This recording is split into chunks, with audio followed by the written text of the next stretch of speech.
জামাত ক্ষমতায় গেলে নাকি শরিয়া কায়েম করবে না, এই জাতীয় একটা কথা বলা হয়েছে না? ওদেরকে ধরে জিজ্ঞেস করেন, পাগল শরিয়া বলতে বুঝিস কি, আগে ক্লিয়ার কর। শরিয়া মানে খালি চোরের হাত কাটা? শরিয়া মানে খালি কেউ জিনা করলে পাথর মেরে মেরে ফেলা? এর বাইরে শরিয়ার কোনো শিক্ষা নাই? আর আল্লাহ যেটা বলেছেন সেটাই তো শরিয়া, নবী যেটা শিখিয়েছেন সেটাই তো শরিয়া। জামাত কি বলছে? ক্ষমতায় গেলে ইনসাফ কায়েম করব। ইনসাফ কি শরিয়ত না? বৈষম্য দূর করব। এটাকে শরিয়ত না? গরিব দুঃখীর হক আদায় করব। এটাকে শরিয়ত না? নারীদের ইজ্জত নিয়ে কাউকে ছিনিয়ে মেরে খেলতে দেবো না। এটা শরিয়ত না? আরে তোমরা শরিয়ত বলতে বোঝাও কি? শরিয়ত বলতে বোঝাও কি?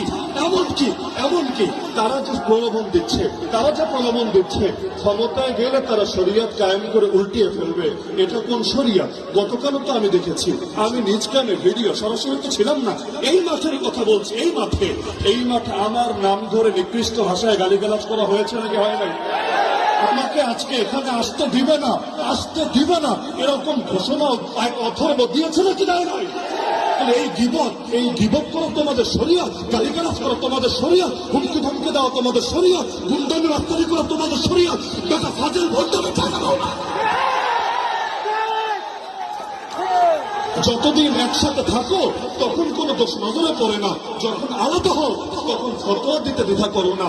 মনে রাখবেন, আমরা ফতোয়াকে বিশ্বাস করি, কিন্তু ফতোয়া দিয়ে কেউ যদি ইসলামের জাগরণ, বাংলাদেশ পন্থীদের জাগরণ রুখে দিতে চায়, আমরা তাদেরকে সুযোগ কিছু দেব না।